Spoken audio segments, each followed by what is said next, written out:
IAS institute నిర్వహిస్తున్న all India scholarship exam pass అవ్వండి. 2 years ఫీజులో 50% మాత్రమే పే చేయండి.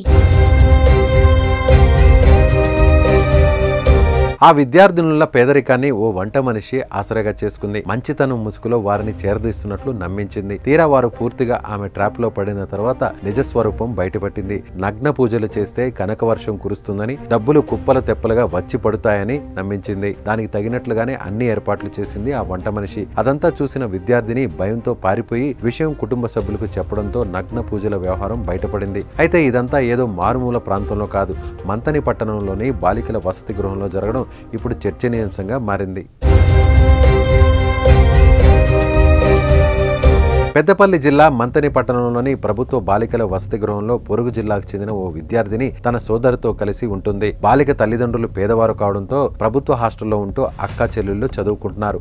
వారి పేదరికాన్ని ఆసరాగా చేసుకున్న హాస్టల్లో పనిచేసే ఓ వంట మనిషి దారుణానికి ఒడికట్టింది.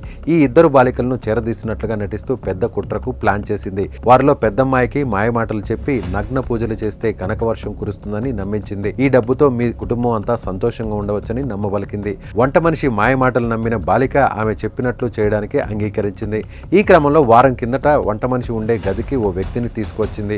అక్కడికి బాలికను పిలిపించి అతని ముందర నగ్నంగా ఉండాలని చెప్పింది. అప్పుడు అతడు ప్రత్యేక పూజలు చేస్తాడని, అప్పుడు డబ్బు బంగారం రాసులు కురుస్తాయని చెప్పింది. దీంతో ఒక్కసారిగా షాక్ గురైన ఆ విద్యార్థిని భయంతో అక్కడి నుంచి పారిపోయింది. మంతని పట్టణంలో ఉన్న తమ బంధువుల ఇంటికి వెళ్లి 4 రోజులుగా అక్కడే తలదాచుకుంది. అనంతరం అసలు విషయం బాలిక తల్లిదండ్రులకు చెప్పడంతో స్థానికంగా కలకలం రేగింది. బాలిక తల్లిదండ్రులు, కుటుంబ సభ్యులు, బంధువులు హాస్టల్ వద్దకు చేరుకుని సదరు వంట మనిషిని నిలదీశారు. దీంతో అక్కడ ఉద్రిక్త వాతావరణం నెలకొంది. సమాచారం అందుకున్న పోలీసులు అక్కడ ఎలాంటి గొడవలు జరగకుండా చర్యలు తీసుకున్నారు.